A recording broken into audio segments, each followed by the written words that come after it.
Welcome back, everybody. This is Todd Sylvester with the Todd Sylvester Inspires Belief Cast.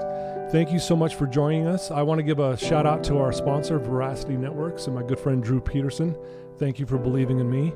And a shout out to all of you that tune in week after week. I love you guys. I hope you know that. This is, I get emotional because it just blows me away of the responses and these amazing guests I keep having reach out and come on, and their vulnerability have saved lives. I truly have. If you guys knew how many people have reached out and said, you know, because of so and so, I'm gonna keep on living. And so this has just been amazing ride. And I want to thank all the previous guests. I love you guys. And today's going to be no different. We have an amazing man today. His name's Mark Pepper.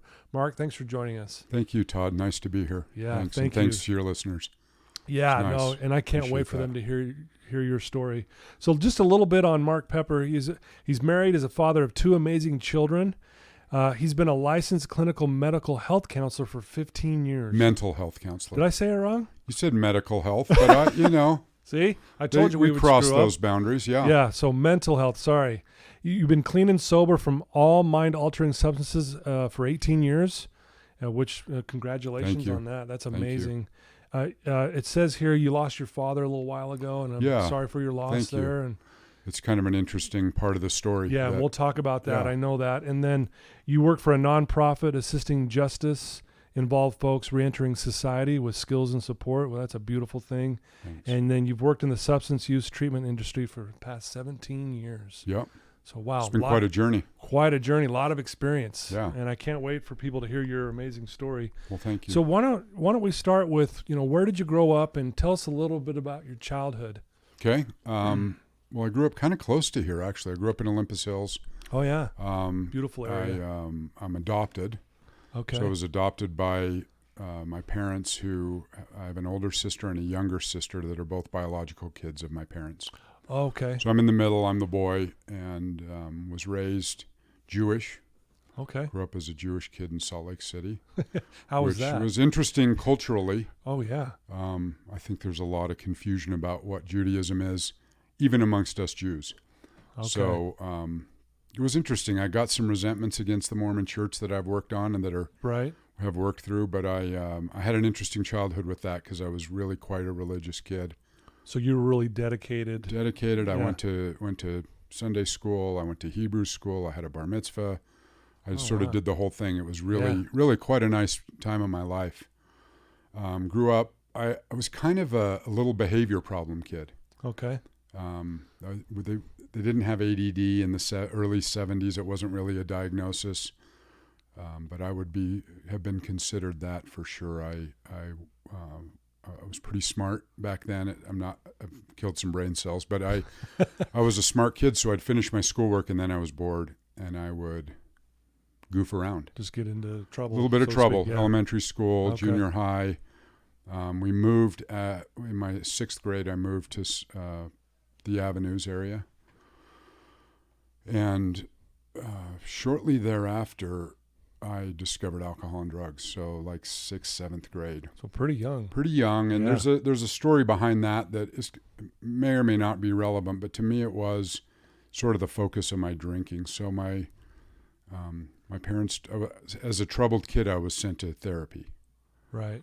And I saw this psychiatrist for probably 4 or 5 years on and off. And the best part of that was that on Tuesdays I got to miss a little bit of school. Right. You're like, well, at least I don't have to go to school. Right. Until 10 or whatever time it was. But my mom would take me, and it turns out she ended up marrying that guy. She had a fling with him, and my parents got divorced, and then he got divorced, and then he moved into our lives. How was that? It was that had to horrible. I can imagine how tough that would have been. And it's interesting because sometimes I think he might listen or my mom might listen, and neither of them have owned that to this point, and this is 50 years later. Yeah. And I know the story. So, but I also had a story that it was about me and that I caused some of that, which I've come to see that's not true.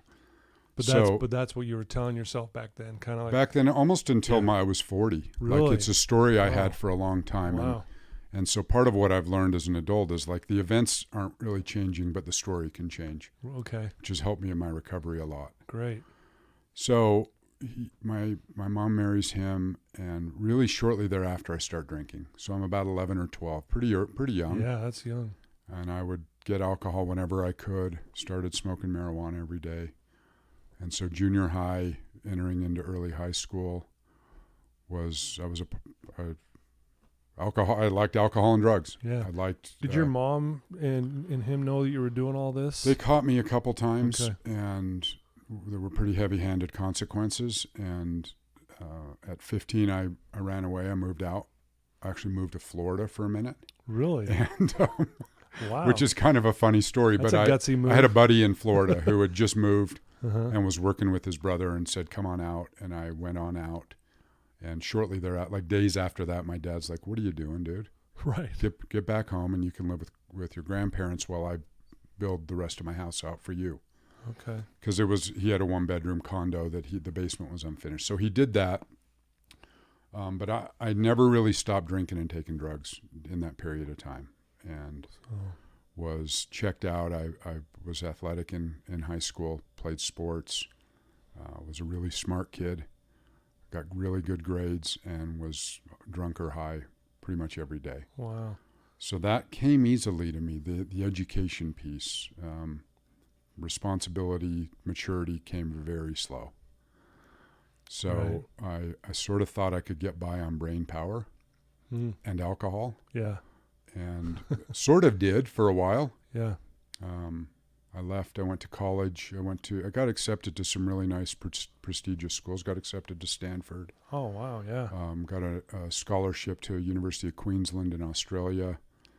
And I didn't tell either of my parents that I was doing this stuff. I just applied to schools on my own, and was kind of quiet about my life. The shame was already coming in about the alcohol and drug use. Well, that's what I wanted to jump back just a little bit. You're going through this, you run away, you do all this stuff. And again, were you depressed? Were you struggling with like who you were, that kind of thing? Kind of that, and really targeting my mom and stepfather for all of my problems. Yeah. Turns out I have 2 sisters that aren't alcoholic and drug addicts, didn't run away, didn't sabotage their education. Well, what I have found, and I'm sure you can relate with this and understand this, that when we resent someone or something, we rebel. For sure. Right? So, that's until kind of I what know you're doing. how to do something different. Exactly. So that's kind of what I hear you were doing. Right. Like, and I'm I was gonna do kind my of own doing thing. what I thought Yeah. it made sense to me. I mean, this beautiful 16, 17, 18-year-old brain, Yeah. and you pour alcohol on it, and I'm making some real bad decisions. Yeah. Right. So interesting you ask about depression, because I ended up going to the University of Oregon in Eugene and discovered depression. And I say discovered because I think as I look back on it, it was a feeling I really settled into. Okay. To say I liked it might be a little out there, but I was really comfortable in a self-piteous, depressed state. Wow. And from 18 till about 40, I was pretty severely, could have been clinically depressed. Yeah. And I was medicating and treating that with alcohol and mostly cocaine and hallucinogens. So not really a good medication for depression. No. And I didn't know that. I didn't know that they went hand in hand. I didn't know which came first. Am I depressed because I drink so much, or do I drink so much because I'm depressed? It was a bit of a conflict in my brain. So I moved a lot in my 20s. I did a lot of geographic changes, thinking by the time I was 21, I was looking to get I needed to stop drinking. I knew I had a problem. I knew I had a problem before that, but it started impacting some relationships in my early 20s, and I'd moved to the University of Colorado, transferred to Boulder, Colorado, based on an article in Playboy that said that they were the #1 party school in the country. Are you serious? In That's 1982, and so I made a beautiful decision, all by myself, with my beautiful brain. You should go to the biggest party school in the country. I keep hearing you did this a lot. You just made when you ran away to Florida. You I didn't just really made up your mind. consult a You're grown-up. like, I'm going. Right. No one's going to tell me what to do. Rather impulsive. Right. Yeah. It sounds like that. For sure. Again, like I drank and used, sort of impulsively. Right. So I lived really a crazy life in Boulder with lots of drugs and alcohol, and ended up moving to England to get sober. which didn't last more than 2 or 3 days. Back to Boulder, to San Francisco, to So Salt Lake. so why did you go out there? Just did you feel like this would be a way to just kind of get away from your environment? I wanted to stop drinking. I mean, I really could see the problem of alcohol and drugs, and I couldn't see that it was my problem. I saw it as my environment. That I lived in a fraternity house with 65 other guys that partied like I did. And I felt if I moved, then that would be fine. I could just get away from these guys. And, sort of the saying, like everywhere I went, there I was. Yeah. I kept following myself around. And turns out the problem is in me. And I didn't know that for years after this. So I got sober at 39. Okay. So long my time late 20s, mid to late 20s and 30s were really dark.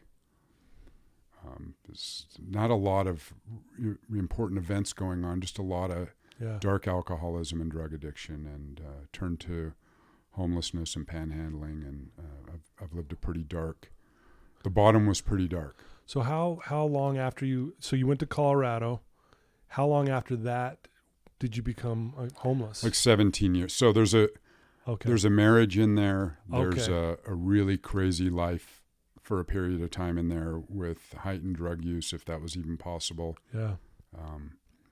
And just sort of getting by. I stole a lot of money, so I could pay for my habit. I didn't have a work ethic or didn't work much. My little periods of sobriety, I would really struggle. Like I had more of a sober problem than an alcohol problem. Gotcha. Yeah. Me separated from alcohol for 3 or 4 days is a real rough spot. Yeah.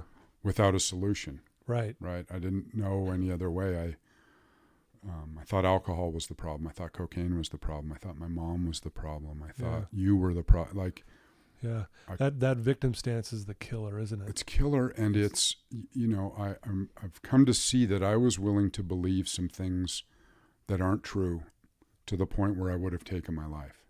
Really. And I think that about us alcoholics and addicts, like I'm willing to believe some really dark, untrue stuff, like I'm not good enough. Yeah. I'm unworthy. Nobody could love me. I've wasted my life. Just a lot of real core beliefs I had at 39. Yeah. Like at the time I thought I was old. And now I'm 57 and don't think I'm old. So it's just perspective. It is, isn't it? And recovery has been like the greatest thing. Getting sober has been the single greatest event in my life. Wow. So obviously you have that dark period you just talked about. Yeah, and it's kind of uneventful. It's, it was just the woman I married her family had a great deal of money, my first wife, and we lived up next to Karl Malone up in the Avenue, like a beautiful, huge house, and bought cars with cash and bought a home with cash. Like it was a different lifestyle, and I was really sad. And so I've come to understand, for me, that money is not the key to happiness. Happiness is. Yeah, and I love that. I want to make this point to our listeners too, and I love that you just said that, because I think, I always ask like clients, what's the definition of success? And you get all kinds of answers, Sure. right? 1,000, and they're all good, But the real true definition should be waking up in a good mood. Right. Because here you are paying cash for the house, cars, you got it all, it seems like, right? From the outside, man, I'd like to be Mark. But here you are miserable. And miserable to a point of like real suicidality. Yeah.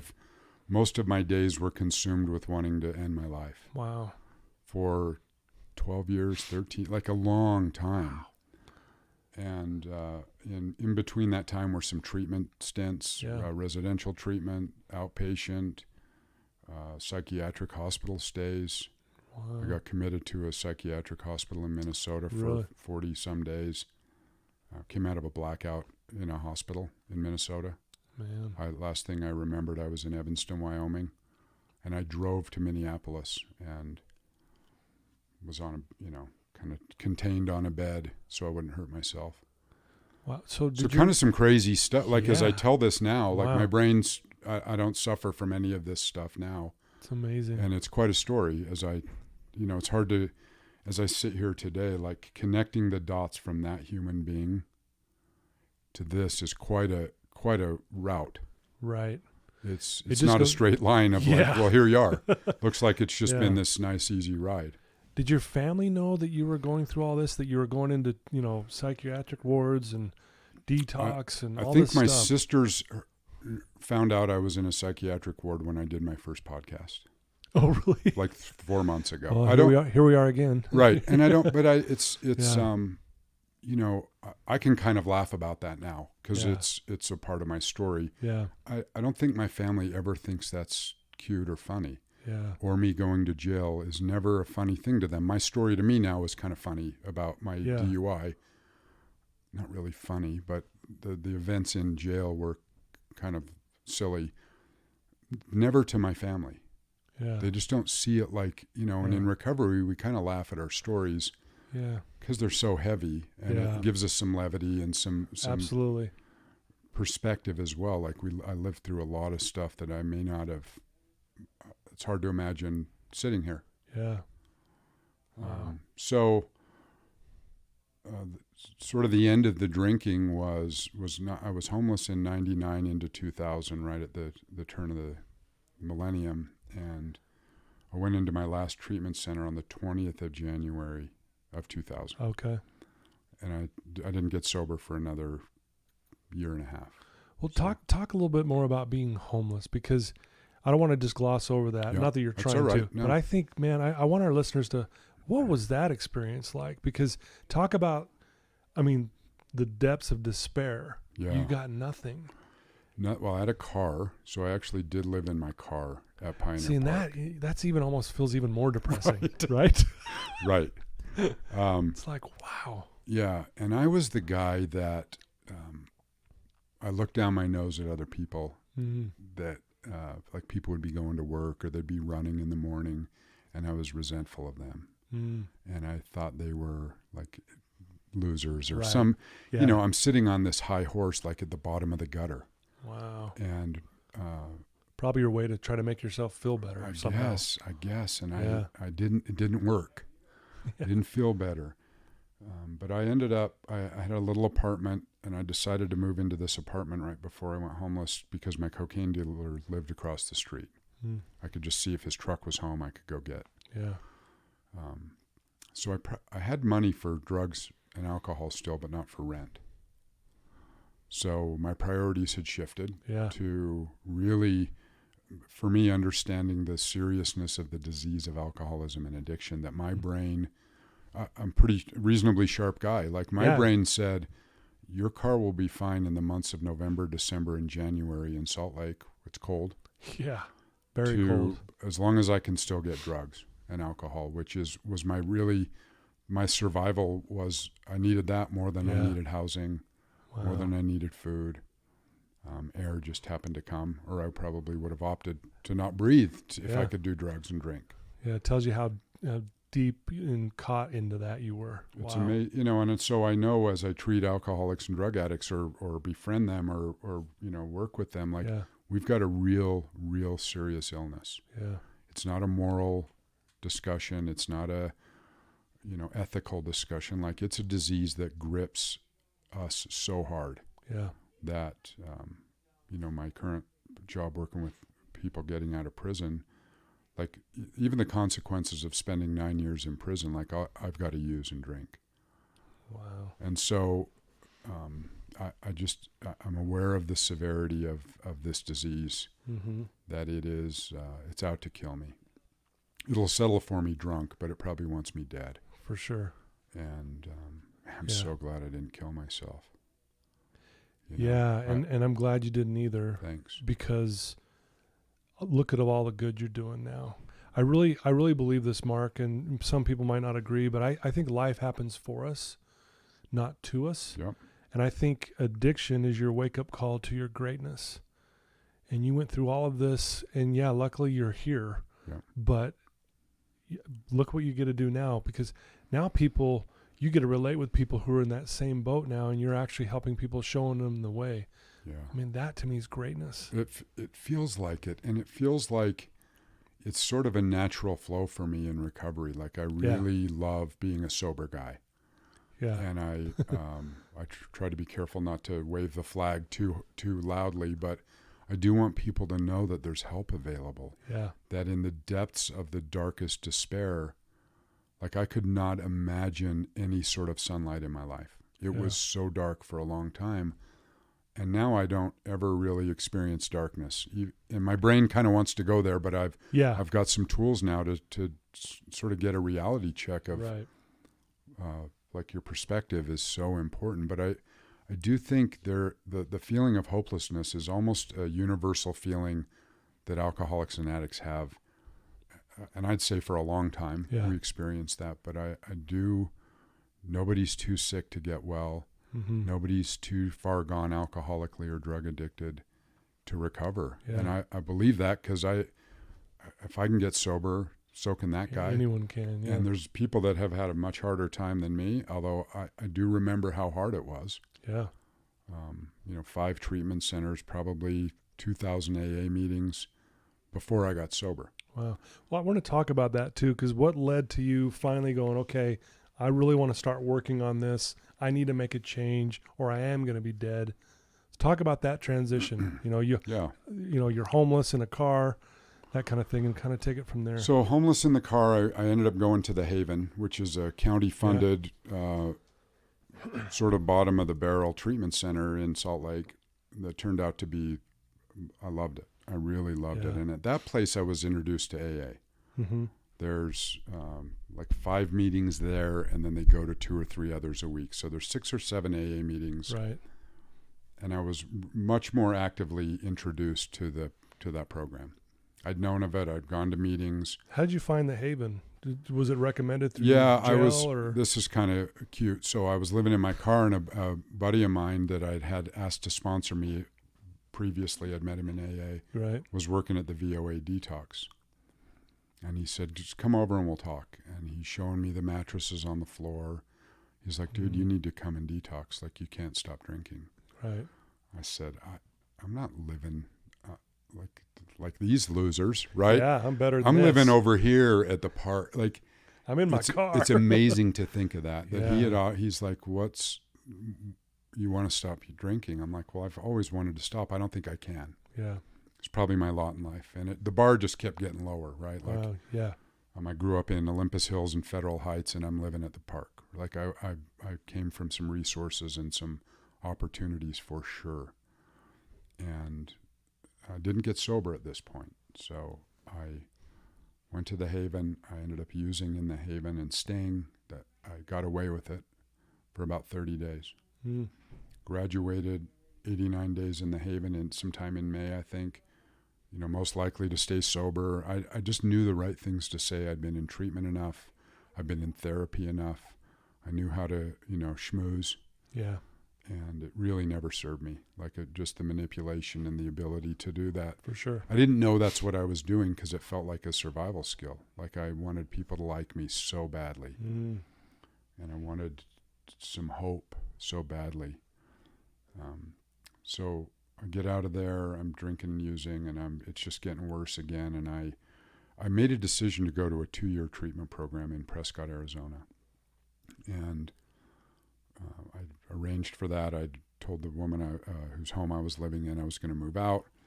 And then as this had happened over my life too, I met a woman, and I was like, oh, I don't need rehab.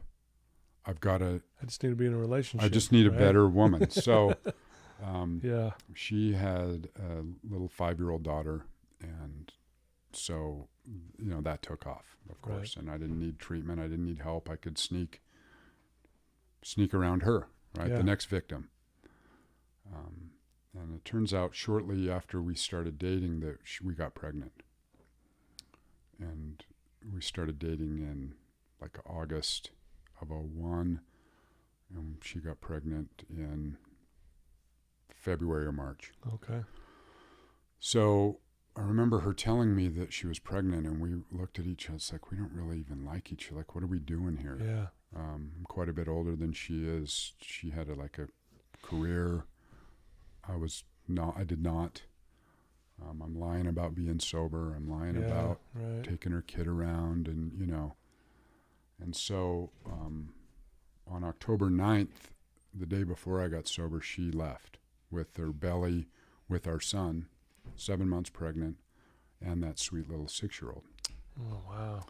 So right around that time, my dad had told me that he was done, like he knew what the gig was, and he's changing his locks. If I come around, Yeah. there's going to be consequence. Like I wasn't welcome. And my sisters had sort of gotten to that point, and my mom was at that point, and Yeah. it really, it was a Wednesday, and I could remember her car rolling out of the driveway, and I went to an AA meeting that night. I went to the Foothill meeting that I'd gone to a lot. Sure. And I just thought it'd be another day of sadness and poor me and all that. And I woke up Thursday, and that's my sober day. It was the next day. So here's why I tell that, because you asked, like, when did you sort of decide to do? I didn't really that's life happening for me, right? Yeah. Like I really wanted to be a dad. And I've always loved kids, and they seem to like me. Kids and dogs seem to like me. Grown-ups, not so much. Right? That's changed, I hope. Yeah, I know it. But I've, so I got sober, and I had a sponsor, and this was a Thursday, and he's like, Friday, we're going to go to this Cocaine Anonymous roundup. And I'm like, I don't want to go, dude. Right. It's like the speaker is a gangster from New York. He's a mobster, and he's hysterical. Danny somebody. And I'm like, he's like, we're going to go and have fun. I said, nothing's very fun. I'm not going. It's like, good, I'll be there at 5. But like a good sponsor, Yeah, right? exactly. I'll pick you up. So I started working with him, and I worked all 12 steps with him in a matter of a month and a half or two, pretty quickly, to the best of my ability. Sure. And my wife came back, and we weren't married at the time, but she came back, and she's the mother of both of my kids. And so 2 months sober, that little dude was born. Right. Wow. And unbelievable. Yeah. I got to be present for that, and I had never been, I just was so irresponsible. I mean, it's been years since, I've done anything like Right. show up. So he's born, and man, he and I have got quite a deal going. We've got a sweet relationship. That's awesome. He's really How old is he now? He's 18. 18. He's 2 months 18. younger than I am Wow. in my recovery. Well, yeah, like you said, you're 18 years clean. That's amazing. So she comes back, and we start sort of this family, and it's lovely for me. It's just beautiful. And I get offered a job from a guy in the program, and so I was selling hearing aids, door to door. Rough business. Oh, but I bet that was rough. And I ended up, so I'd always stolen. Like, that was as much an addiction as the drugs and alcohol. And I didn't stop stealing when I got sober. And I got my only convictions were sober. Really? I was about 10 months sober when I got caught. And I had to book myself into jail, into Davis County. But you've been stealing the whole time through your addiction, right? For sure. I mean, mostly from my dad. Yeah. My family. And Okay. But every store I'd gone into. But you kept that going. I mean, that's an interesting thing. It's kind of Don't you interesting, think? and I tell that story because I know I'm not alone in that, you guys. I know that Yeah. I've had people tell me, like, man, I got to stop stealing. Like, I'm probably going to get caught. And, for me, recovery is about this freedom. Yeah. I mean, I want to be free from, for sure, the drugs and alcohol, but from looking over my shoulder or wondering if I can get out the door without getting caught. Yeah. Or wondering if my wife's going to catch me in a lie. Like, the freedom is, like, one of the questions that I was asked, and I would ask you guys, like, how free do you want to be? Yeah. And I want it all. I want all the freedom in the world. I want to be, I want to do. Freedom meaning you don't have to look over your shoulder going, am I going to get busted? Right. Can I walk out of the store without someone running me down? Exactly. So it was a pretty seminal event for me. It was a really, thank God that happened, right? Yeah, that was for important to happen. I've stopped stealing. And that early sobriety was so magical for me. My first 5 years were, I think almost every day I thought, this I think is the greatest day of my whole life. I was on fire with recovery. Wow. And being a dad. Yeah. And I'd started grad school. I'd gotten a job. So that same guy that worked at VOA that had asked me if I was humble enough to come and get better. Yeah, lay on these mattresses. Not me, man. No, yeah. Had started a treatment center, and he said, do you want to come and do a rec group? And I was maybe a year sober. I said, sure. I said, it's once a week, Wednesdays. I'm like, that's about my work schedule. Yeah. That for sure fits into my 1 day a week. I You think bet, I can pal. do it. You Yeah. bet. So that was a Wednesday rec group. And Thursday he called and said, our house manager used. Do you want to be a house manager? And I said, what does that mean? He's like, well, you cook and then you fix stuff if it's broken. I said, well, I don't know how to cook and I don't know how to fix things. He's like, great. So show up at 7.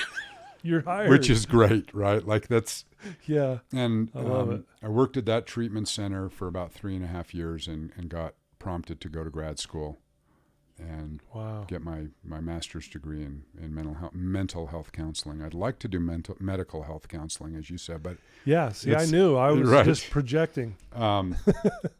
So those first years, like I went to an AA meeting every day. I had young children. I worked full time. And Yeah. I was a family guy. And I have people say, well, I don't really have time for a meeting. And to me, it's like if you have whatever's important, you'll do. Comes down to priorities, right? Priorities and also desperate. Like I really don't want to drink again. I'm done drinking. Like I've had my last drink, but I need to do stuff to maintain that condition. Yeah, well, I think what I'm hearing too, Mark, correct me if I'm wrong, but you have these things now in your life that you want. Right. Family, you feel the freedom you were just talking about, which was very well said. And it comes down to that motivational piece. Like when I have clients that will show up to group late here at Right. Wasatch, and I'll say, if I paid you $1,000 to be here on time every day, would you do it? And they're like, oh yeah. See, it all comes down to what do you really want here? Right. And what I'm hearing, Mark, correct me, you started wanting this good stuff finally. Right. Right. Well, and even further along that line for me is I needed, and this is a lot of the work I do is sort of this, like what gives me purpose and value and Yeah. meaning as a human Love that. being, as a man, as a sober man, as a dad, as a son, as a worker. And Yeah, I love in that. grad school, I got to focus on sort of the existential piece of like, Yeah. what's your meaning? What is your purpose? Yeah. And so far, it seems like this is my purpose, and I'm open to change. Yeah. That's part of the freedom, right? I don't want to be stuck in. I worked in rehab for a long time, and I'm not currently. I sort of thought I would until I retired, and so I got a new opportunity, and I want to just be open. Yeah. I think there's a lot of ways to help people and sure. to grow. So you do this rec class though. Is that when you were kind of like, man, I really want to rub shoulders with this community? And Well, and I was in AA specifically, and then this Right. guy, and you don't get paid in AA, thank Right. goodness. So this guy's like, we'll give you, I was probably $9 an hour, right. Yeah. which was $9 an hour more than the zero I was making. Right. And I still had this felony stuff kind of chasing me down Yeah. and was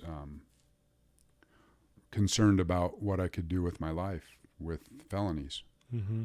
And so I went to work, and he and his brother own the facility, and it's a well-known treatment center here. And his brother was the therapist, Okay. and I had partied with this guy quite a bit Really? before. And I'm like, so that guy's making $40 an hour, and I'm making $11. Yeah. And And it was sort of that interesting, the money and sort of the effectiveness. And I wanted to be a professional, and I'm 41 years old. Yeah. Again, thinking I might be too old, but the people around me were like, well, you're going to be 44 at some point. What if you're 44 with a master's degree? Well, I love that. Like, or do you want to then say, well, now I'm too old and be old? Yeah. And I don't think we're ever too old if we think that. Right. And if I think I'm too old, I probably am. And if I don't think I am, I'm probably not. Yeah, I love And there's that. a lot of power in that. Oh, yeah. So Love that it. facility was great. I had a great time there. I really had a good time, and I've opened a couple treatment centers. I've been the initial clinical director at some treatment centers, and I've been a line staff, and I've been a director of outpatient. I've really had a nice. You've been the fixer-upper guy? Well, sort Yeah, of. I right? might have been the not fixer-upper guy too. One of the things that really is nice for me that I've learned in my recovery. So that first job, Yeah. those guys were friends, and I'd gotten a review on a Friday, a really nice review and a bit of a raise, and then Monday I was let go. Oh, wow. And I was a little confused, but I thanked them. In the moment, I thanked them for this opportunity, which to me is my recovery in action. Yeah. I ended up going back to work for them.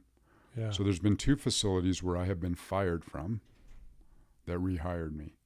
And I say that because what I wanted to tell these guys to do was to go F themselves, right? Like, they fired me, and don't they know who I am? Yeah. Or how do I not fit into your plans? Or, Yeah. but I somehow was able to thank them for this opportunity, and I knew that other doors would open. All of the men around me were like, congratulations, you got fired. It's like, no, you don't understand. I got little kids, and Yeah. they're like, no, something really amazing's about to happen. Really? Nobody was like, oh, that's too bad, Mark. No, I don't have those people around me.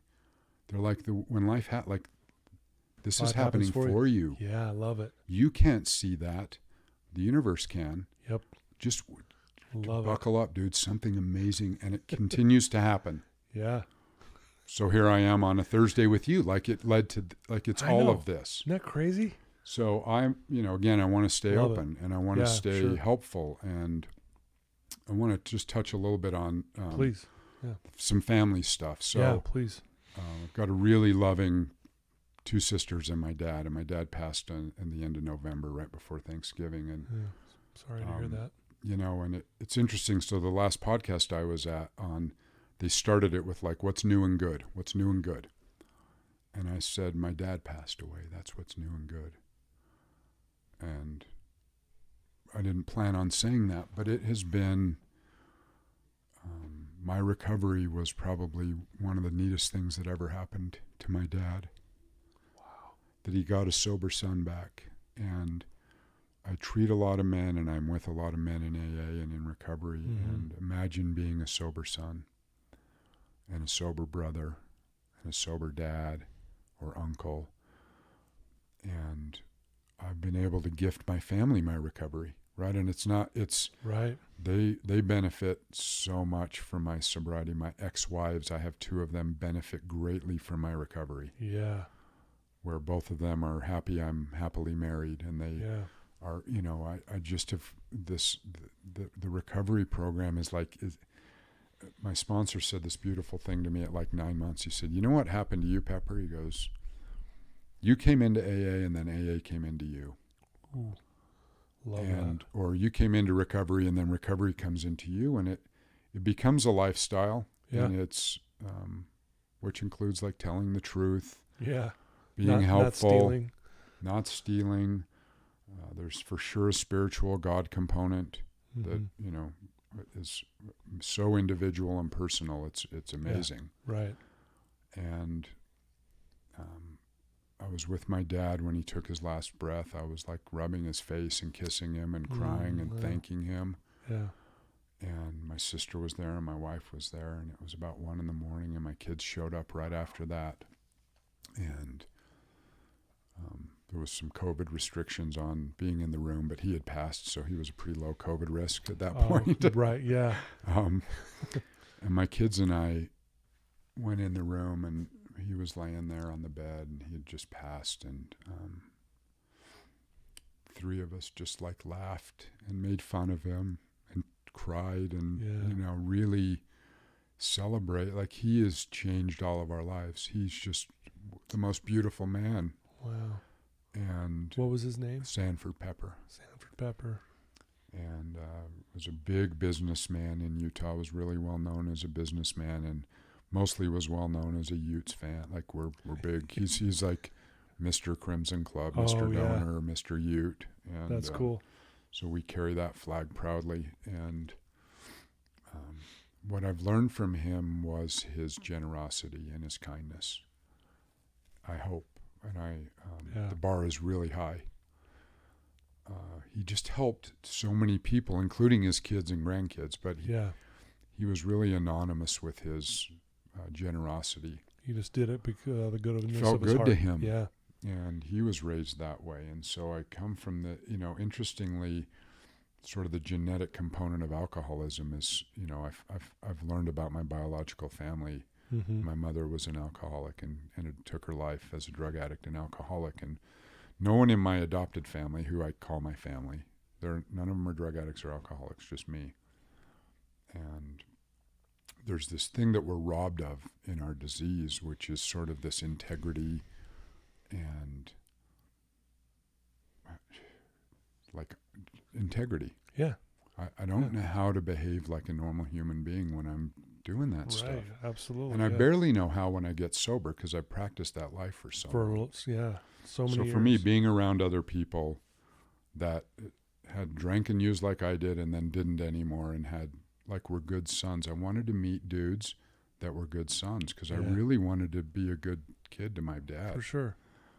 And I wanted to be a good uncle. I got these 4 nieces that are just the best. Yeah. And my sisters and I are really close, and we've had a really good time since my dad passed. Yeah. Like the mourning and the grief has looked like joy and gratitude, which is amazing to me. It was amazing. He was my very best friend and my hero, and I thought I'd be sort of hysterical when he passed, and it hasn't been that. And I know I miss him. I want to call him. Sure, I called him every day. I had the great fortune of rubbing his feet a lot and helping him in the shower, things that I would never think I would want to do for any human being. Right. And I relished when he asked me to come rub some balm on his feet, and I was like, I thought no. I said yes. And I'm doing that, just crying like, my God, I get to rub. Wow. Like, thank you, Dad, for letting me do this. Yeah. The universe doing for me, right? Yeah. Because I'd never volunteer to rub my freaking old dad's feet, right? They're gross. Yeah. Right. And so I don't always know what's best for me, right? Yeah. Which is why I've sort of been taught to say yes. Yeah. Someone asks for something, I just want to be helpful. What I'm hearing from you, Mark, is just your humility. Thanks. I mean, it's beautiful. It's really powerful. It's making me a little bit emotional over here, and I love how you're just like, hey, I'll do what I need to do here. If another opportunity opens up that's good, I'll go in that direction, but I'm going to do the right thing here. And I don't know, I just love that. Thank you. And I just want to help people. I mean, I think so the guy that invited me to that Cocaine Anonymous thing is the guy, my family would say that's the guy that saved Mark's life. So I think of that one man, and there were other men around and some women, but that took the time to help me recover. Yeah. And as a result of that, I know I've been in a lot of people's lives in recovery. And so they helped one dude, me. And as a result, if I could help one guy that wants to go, and I have, because I sponsor guys that work in treatment centers that I know change lives. I'm sure you've helped more than just one. Right. But your point. Which everyone is worth it.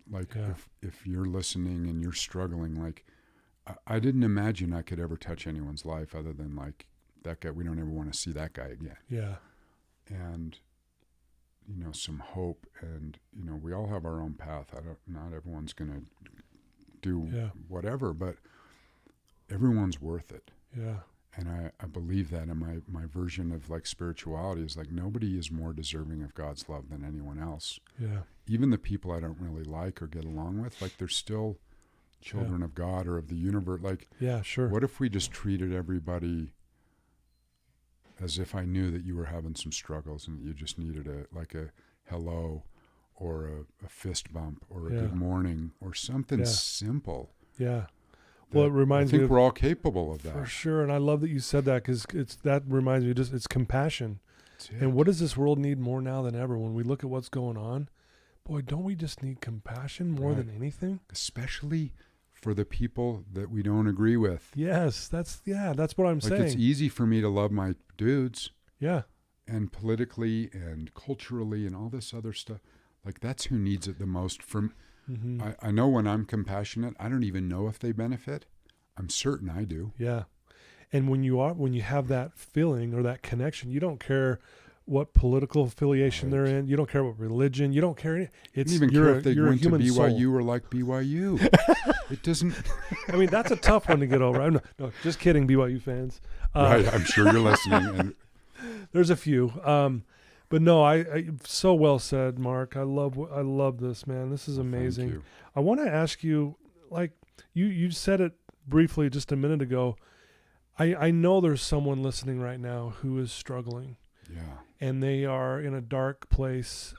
They might feel like, I'm a lost cause, kind of like what you felt.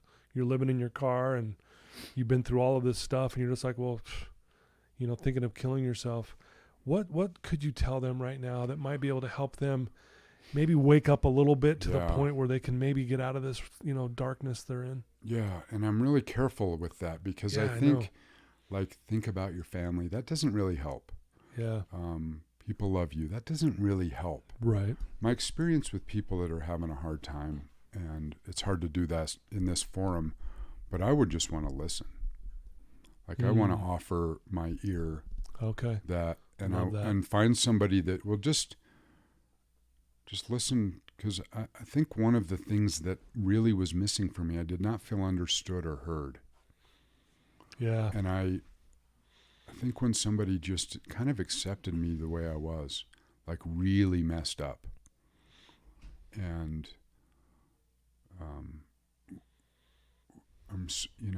I heard this, and I really like to say this, that I'm so glad I didn't kill myself, because I would have killed the wrong guy. Wow. I would have killed this guy. And I say, wow. I don't know that helps anyone in that position, but you are not what your disease or your mental health or your brain is saying. Yeah. And including me today, right? Yeah, sure. I love that. I learned in recovery that I don't have to believe all my thoughts, and that was fascinating to me. The thoughts that I'm not good enough, or that I'm better than you, or worse than you. We don't have to believe everything that comes into our brain, and I think that's really a powerful awareness to be, that I'm better than those guys and not as good as them, or I'm richer than, just all this comparison that robs us of joy. And what I say to people that call me that are in sort of an active suicidal place, well, first I'd get them to a hospital. Right. But I would say, could you just wait a day? Mm-hmm. Have a sandwich and wait a day. Yeah. You might just need some food. Mm-hmm. Because that was sometimes you hadn't eaten. You might need a glass of water. You might need a nap. I don't think you need a deep mental health analysis all the time. I think we're missing some basic stuff just a lot of times. Needs. Food is I can get out of a funk when I eat sometimes. I was just hungry or tired. And even what you just said earlier, I just need someone to listen to me. Please. I don't need advice. I just want you to listen. And I want to say, if you're not the one in the dark hole right now, because somebody is, to be the listener. Offer yourself as a listener. If we sit, imagine saving a life. And I don't think that's hyperbole. I think that's what happened. The dude that really came into my life, saved your life. And I don't know that I would have. Yeah. I like to see it that way. Yeah. And he just listened and directed, and I had surrendered, and I, was willing to follow some instruction. It can be really dark, and it can get better for sure. Yeah. I did learn in my sobriety that I do not suffer from clinical depression. For a guy that you could have diagnosed for years. Easily, right, yeah. That I'm pouring a depressant on my brain. Or a stimulant. Both things cause depression. Yeah. And so I stopped doing that and started living a different life, and I'm not depressed. And I have some rough patches, but I'm not. And I really loved wearing that depression banner. I was as addicted to that. Yeah.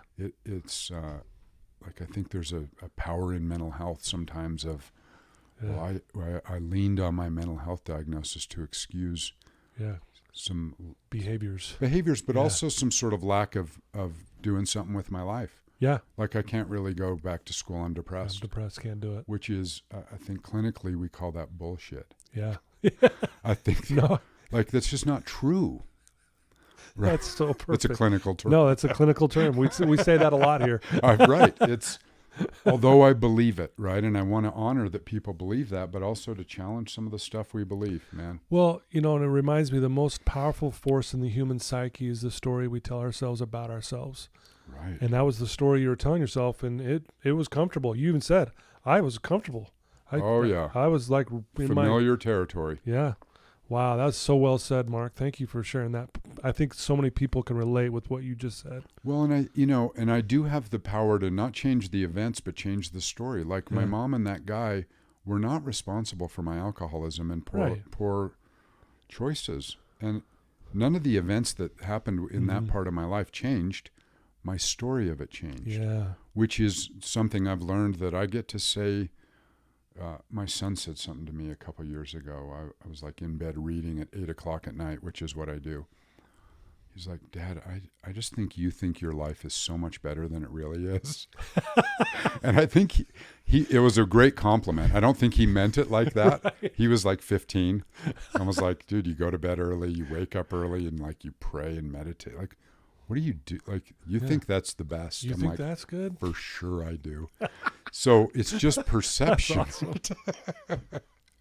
Gotta love kids, right? Right. They just say it like it is, right? And he was right. I do think it's better than it really is. Yeah. I spent 40 years thinking it was worse than it really was. Yeah, yeah. My perspective changed. Yeah. And I stopped drinking and trying to kill myself and doing all that crazy stuff. But yeah, I think we get to say how we see life. Yeah. I don't want to be a victim or a pawn of other. I want to have some autonomy and some say in my life. Yeah. And I think that's a thing we all have. Yeah. That we forget sometimes. For sure. Yeah. Well, so why don't we tell our listeners, like, what are you involved in? I mean, I know you're involved in a lot of things, but tell us kind of like what you're doing now, specifically, and then what future plans you may have, and you may not have any future plans. Maybe you're just gonna go where it goes. But well, the smart aleck guy wants to say I'm sitting on a couch talking to you right now. Be smart aleck. I don't care. Because I kind of am one. So I work for a nonprofit that a buddy of mine is the CEO of, and it's called Persevere, and it's designed to help inmates be employed. It's a software company that's created software to teach coding in prisons. Oh wow, cool. So that's the hard skills, and the soft skills are what I work on, are the family reunification, emotional wellness, recovery. Very cool. As they come out, and even as they're in there, and COVID's affected our ability to kind of get into the prisons, but remotely, and we've got people coming out, and that's growing beautifully. Wow, I love it. And I have a private practice that I just seem to keep growing a little bit. That's great. And I like that. I do a lot of recovery work and couples work and trauma, and I like doing therapy and coaching, kind of. That's awesome. And where I want to go, I sort of have a dream, my wife and I got married a year ago, right about now. Congratulations. To this woman I've dreamed of marrying for 30 years. We dated a long time ago, and we both understood that I needed to have a couple kids and a couple of wives, and for sure get sober. Get it figured out. She grew up as well, and so she is the light of my life. Like, we have this great life, and I'd like to kind of imagine like living on the road with her. Okay. And sort of vagabonding around and following the sun and living in your car again, right? No, well, a bigger car with some beds in it. And a kitchen. Maybe a shower and showering's overrated for sure. So, I'm 57. I probably have 5 or 8 more good years of working. Yeah. 20 more years. Like, if I want to live a lot. I like to work out. I like to love being a dad, man. My son's heading to college in the fall. Oh, cool. And he's lived with me full time the last 5 years or so. Okay. I'm just amazed at what we kind of joke that he's more mature than I am. He continues to make good decisions and doesn't say things that are really inappropriate a lot. Yeah. Just a mature boy, and I'm reminded like I raised him and his mom as well. Yeah. But I don't even know. I'm wide open. Cool. I can't imagine I'm going to just live in Utah and keep doing what I do. I like to live I like to camp and just be gone. Gotcha. I love that. Unplug for a while. Cool. I love it. Well, if someone wanted to reach out to you that's hearing your story today and they just want to get to know more about you or find more about the services you provide, what's the best way for them to do that? Well, that's interesting. I have a sister that's like a really successful coach, therapist, and she is a great self-promoter. She's Okay. on every social media. Right. Easy to find, Lisa Pepper. Uh-huh. And she has pushed me to promote myself. I'm like, I don't really do that. I know. So- I noticed. It's funny when you said that, because I'm like, I guess I could give my phone number, which I'm happy to do, because Or an interestingly, email, now that I'm sober, I do answer calls that I don't know the number from. I for sure didn't before. Yeah, you're like, oh, don't But answer that. I Yeah. imagine it's somebody that might want some help, and so Yeah, I have whatever an you're email comfortable account. with. I'm Yeah. comfortable with either, and I don't. But email's great. So Yeah, what's your email? my email is mpepper@perseverenow.org, Okay. and I'd love to hear from people. I'd like Yeah. to hear if this was helpful. I'd really like to hear if it wasn't, Right. because I want to. I Learn. like feedback like Yeah. that, and I want to hear. For sure. If you need help and I can be helpful, I'd like to be. I'm a licensed therapist. Yeah. I'm also an AA guy that helps people in recovery, and I have a lot of resources that if it's not me, that could be somebody. Well, I'll tell I you, wanna, man. a message I'd like to say is you're not alone. I remember hearing stories like mine when I was in that place, and I was like, I couldn't imagine somebody suffered like I did. Yeah. And it was helpful to like, Right. oh, there's other people that like are like so sad and so lonely all the time. Yeah. Now, I don't want to say that felt good, but it felt good to hear from somebody that could relate to that, Can because I relate. really thought I was alone. For sure. I thought I was like the king of depression. Like nobody was more depressed than me. Turns Yeah. out I'm kind of a garden variety depressed Yeah. guy. Yeah. You weren't that special. I Sorry. was not that special for sure. Well, it's good news. Right. Wow.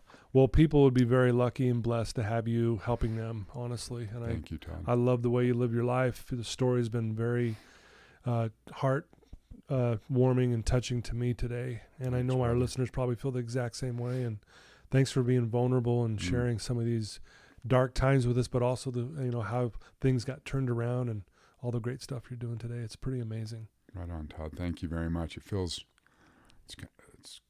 pretty amazing. Yeah. Well, thanks for taking some time out of your day to come sit with us. It's been And my pleasure. I can't wait for everyone to hear this. And it was beautiful.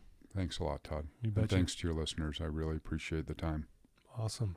Well, there you go, guys. Another amazing person, Mark Pepper. Please reach out to him. And if for some reason you can't track him down because he's kind of likes to stay away, reach out to me, and then I'll reach out to Mark. I'll help you out. But thank you, guys. I love you. Thanks for all your support. Please share this, especially with those in your family, even extended family that you know is struggling, where they're in a dark spot, and a lot of times we don't know what to say. Share this episode with them. That would be a great way to break the ice, and either they'll talk to you or they can reach out to me, or especially reach out to Mark. So please do that. And again, Mark, you're amazing, and I'm so grateful that I know you. Thanks, Todd. I feel the same about you. Thank you. Thank you. All right, guys. Till next time.